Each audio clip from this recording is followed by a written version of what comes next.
Hey everybody and welcome back to the channel. So in this video I'm going to be focusing on a glass cannon build for the new BMP Bradley IFVs, specifically using the improved Warhead package and the quick reload package alongside the guided missiles. Now this is a build with conquest game mode specifically in mind because the primary objectives are 1. To take out enemy vehicles as quickly as possible before they have a chance to take you out. We all know glass cannons come with a price. And it's also designed to hold objectives. It's not configured to be an infantry fighter. And as such, if I were playing Breakthrough, I'd have a different configuration. Now I'll get into this in detail as we go through, but what do I mean by a glass cannon? Well, for the first time we can configure a tank with actual genuine trade-offs to consider. For example, let's just put this back up again. If I take the improved Warhead package, I get 25% extra damage on my primary weapons, but I lose quite a lot of health, and believe me, you can really feel it when you're playing. And by running quick reload, I can mitigate one of the biggest risks the Bradley IFV has, which is running short of ammo before you take out your target, but you're paying a price for that. Because I've picked this, I can no longer use thermal smoke to mitigate against incoming locks. I'm also giving up extra HP enhanced repair features to have it. The upside though, if I can get into an enemy's weak spot, I can down them in seconds, and equally if I run into the most heavily armored vehicle in the game, namely the MAV, I have enough firepower to take it out. Remember guys, if you're in a tour, even with the more rounds, it takes 4 head-on shots to take out a MAV, and I just melted that one. And whilst like I said a moment ago, this isn't an infantry mod, it will absolutely demolish infantry if you get amongst them. The splash damage on the 25mm is insane. You can also completely melt the crew inside a UH-60 with it. Yeah, I'll talk more about anti-air later. But the first place I want to start with this video is speaking about the guided missiles and why I've picked them instead of the Sabot rounds, which I'll discuss later. If you haven't seen this, I really recommend you take a look, and no, it's not about the glitches. So, the first thing to know about the IFV guided missiles is they are, in fact, javelins. And if you have a wingman, such as Ziff here, doing the glorious work with the SOFLAM to mark targets for me, goddamn. Nice. Painting tank on the hill, 270 away. The guided missiles will perform a top-down, high-altitude critical hit on any vehicle that Ziff can mark, and I don't even need line of sight to it. Ziff marking it is enough for me to be able to acquire it. Now for those of you who aren't familiar with the Javelin, if you don't have a SOFLAM helping you as you're seeing here, the missile will fire in a very flat trajectory, kind of like a pancake, and any obstacle in the way will block it. However, if someone is SOFLAM locking it for you, it goes straight up in the air, clears all obstacles, and comes down with a hell of a bang. Now the IFV guided missiles act in exactly the same way. If I lock myself, they fly flat as a pancake. If I break line of sight, we miss. We'll go over that in a moment. So far so good. But if Ziff or someone glorious like him is using the SOFLAM to lock for me, there is literally nowhere to hide. Bloody hell. That is nuts. Now just quickly to this thing about the guided missiles bypassing flares. I've seen people who I know are completely legit saying that's the case. This was filmed 3-4 nights ago. All I can say at the moment is the flares are working just fine in the games I'm playing in. What is worth noting is there's absolutely no need to hold the lock, unlike when you're guiding the missiles yourself. It's a true fire and forget weapon if you're paired with a SOFLAM. I mean, here's another great example. Oh my god, we're terrible people. So yeah. Whilst I'm going to concern myself with solo gameplay for the bulk of this video, there you go, another flare working, I just wanted to make you aware that if you have a crew who are going to help you out, the Bradley BMP IFVs are actually the strongest vehicle in the game. And that's saying something given the vehicle pool they're in. So again, if you're not familiar, there's Ziff, he's the one doing the targeting for me. As long as you've got that friend, this thing is indestructible. Into the Wildcat. Yeah, I think he's in a bit of bother now. Wow. Nicely done. Wildcat. Pushing to the cliff. Oh, the cliff, yeah.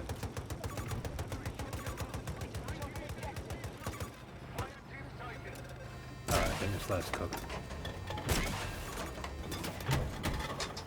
Ooh. They gotta patch this. This is too much. Just following that RPG explosion, if you do have a dedicated wingman like the glorious Johnny here helping with your repairs, then your glass cannon experience is going to go a heck of a lot better. The IFVs are actually very good to defend. You can position yourself just behind the turret like the main battle tank, and you're relatively safe from getting any stray shots. So give it a try. Johnny's on that spot right now, so I'll just stick on the side. But the other thing that's good is the primary wingman seat. The other two are terrible, but the one with the 50 cal machine gun is actually really good, and it's very effective at taking out engineers, particularly when you've got the thermal scope. But anyway, now I've paid tribute to the crew and pointed that out. Let's get on with the single-player glass cannon. And let's start off by just explaining quickly how the guided missiles actually work beyond what we just spoke about there. Now, the most basic vanilla way to use them is to lock your target and then maintain that lock to guide the missiles into the enemy vehicle and finish up with a 25mm. What you cannot do, particularly for long shots, is to get the acquisition, fire the missile like you're seeing here, and then at this point, this distance, switching over to the 25mm, because the missile will just immediately start to head towards the deck and crash before it hits the tank. Here you go, it's about to do it again. Without a SOFLAM buddy, it is not a fire and forget weapon. What you can do though is dumbfire the rocket. You do not need to hold and maintain the lock, you can just fire, and if you can get very close and hopefully bury the guided missile, now dumbfire, straight into the weak spot, it's absolutely glorious. And as you're going to see in the next section is one of the secrets to why the glass cannon is so good. The other thing to know is that you come with 2 guided missiles, but the missiles will not reload unless you empty the chamber. So if you've got 1 missile, it will not start auto-reloading the second, and you must keep track of how many you fired. Otherwise you risk going into a fight with 1 less missile than you think you have, and it can get a little bit nervous. Always make sure you're going in fully loaded. So with that said and understood, this is how I recommend you do it. When you see a target, don't open fire, stay secret, stay quiet, and try, if you can, to get right in on their weak spot before you open up, and just watch them melt.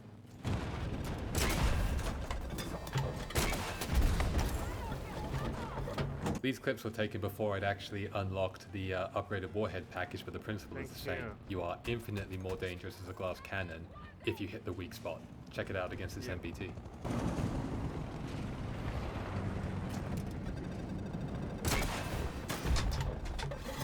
Thing's half now. Nice! Good, eh? Just to close on the dumbfire though, it's the difference between winning or losing, particularly when a fight is head to head.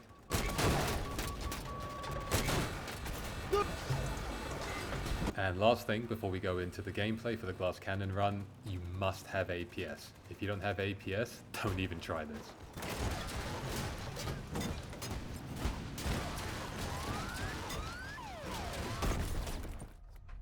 Alright, I think we've talked enough about it. Let's watch a round with the glass cannon in action. It's honest gameplay. I've only edited to take out unnecessary filler. Just a quick reminder for anyone who's skipped to this point.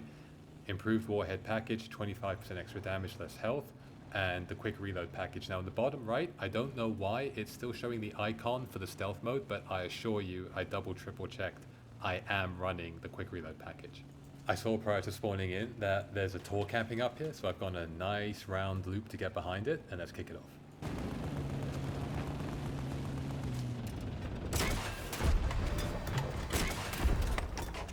APS is up, so I just need to stay out the way of the railgun and we should be good.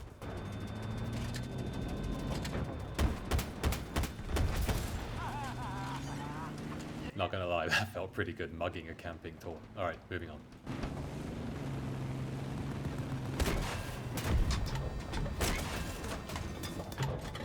Credit where credit's due, they reacted quickly to save themselves by popping APS, but I've got it too. This is all in my favor. So after that, I just quickly looped back around again to take a look if there are any more campers, and we spot a wildcat up on the hill, so let's go see if we can mug that one like we did the Tor.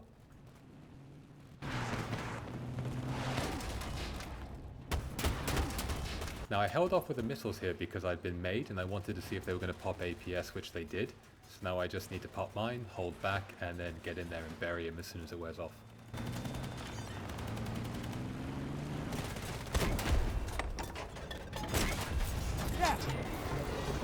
The glass cannon is so unfair. Right, on this next one, switch to missiles at the last moment. You don't want to give away that you're behind them. Last second switch.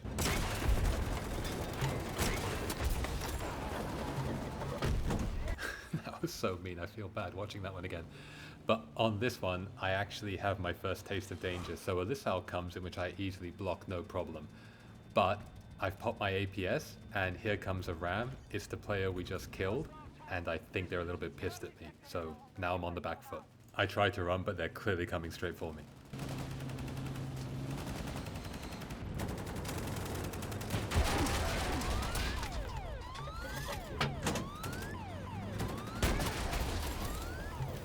I should have popped APS a lot sooner. He so nearly got me, and that's one of the downsides of the glass cannon. It does not take much to take you out. Anyway, now comes the main battle tank, the last fight of the round.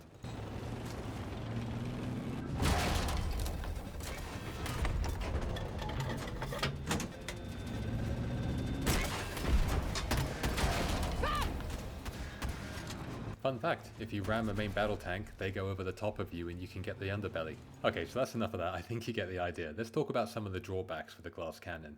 First of all, you absolutely must have active protection system, otherwise you have zero prospect of surviving. If you're just starting out with the IFVs, you haven't upgraded them yet, do not try to play like this until you've got APS. It's also essential if you want to go after objectives, which I thoroughly encourage you do because that's how you win rounds. You will not last long against a pool of angry engineers if all you've got is your repair tool. It's not going to work out well for you.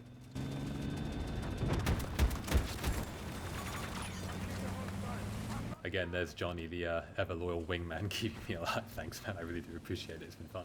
But yeah, here's another example where we've got RPGers in every corner.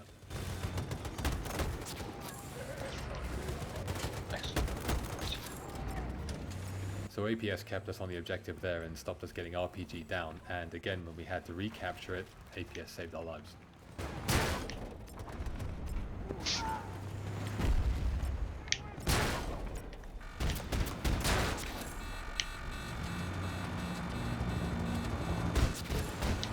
Smoking you. The difference between making it out or not. The next problem is that you have to give up two really useful perks if you want to run the glass cannon. The first is you lose thermal smoke and additional health points to protect against guided missiles. You also lose this very cool stealth package which makes it very difficult to lock onto you. It really does materially drag out the lock time, and particularly in early game before I switched over to glass cannon, that did save my life a lot, like you're seeing here.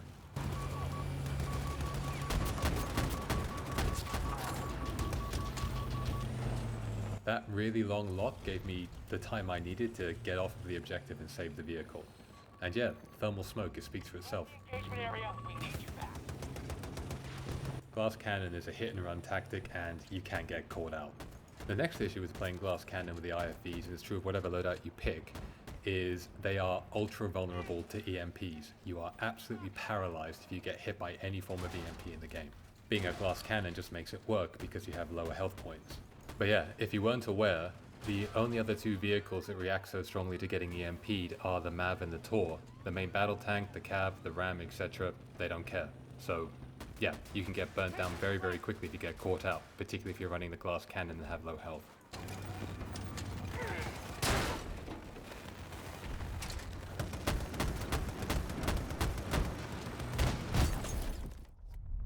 Equally, if your tracks take critical damage from an RPG hit or something like it, you're totally paralyzed. And if you're running the glass cannon like I am here, you don't have a repair function. There's no way to repair the damage, shake off the EMP and escape.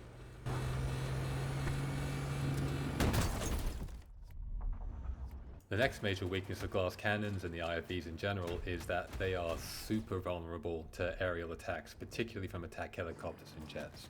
Now, this isn't an attack helicopter video, so I'll just keep this brief. I just want you to see from a helicopter player's point of view just how easy it is to take out an IFV. Now, I'm sure I can guess what some of you might be thinking at the moment. Hey, just shoot them with a 25mm, or stop being a noob, use the TOW. Okay, well, let's be honest. Let me put it this way. If you're good enough to consistently hit attack helicopters and jets with TOWs to the point at which you would consider it a viable anti-air defense tactic, you're a hell of a lot better than me. Well done. Now, I admit that the IFVs are new and I've had a lot of time with the main battle tanks, and yeah, with the main battle tank I can consistently land anti-helicopter shots. I've done it, it's all over the channel. It's quite a common occurrence. It is definitely more than possible to defend yourself against these guys. The TOR is a monster against aircraft, we all know that, and even the RAM in the third passenger seat has an anti-air missile built in. There is always something that you can use to defend yourself. So far my experience has been, even when I've been using the Warhead package trying to fight against an attack helicopter, it's just not viable to down them. You can hit them multiple times, they're not going down. So for me at least, that is a major drawback, a major black mark against the IFVs, glass cannon or any other build you want to have. Even if you hit them dead to rights like that, they're still just going to fly away. And the final drawback I would draw to your attention, if you're not playing with friends, 2 of the passenger seats, I mentioned this at the beginning, the rear machine gunners, are exceptionally boring to sit in. They are so dull.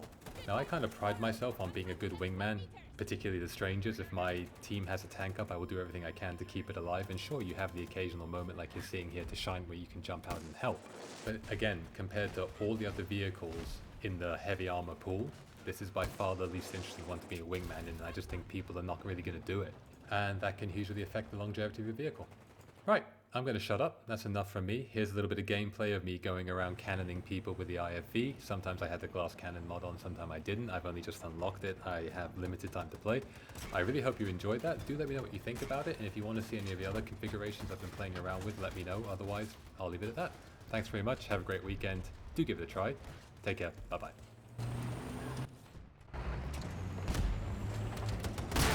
Taking fire! 90 meters away from your position!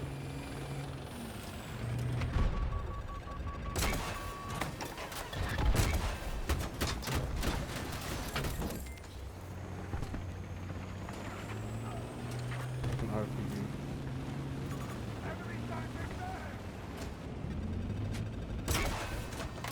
Go. Both?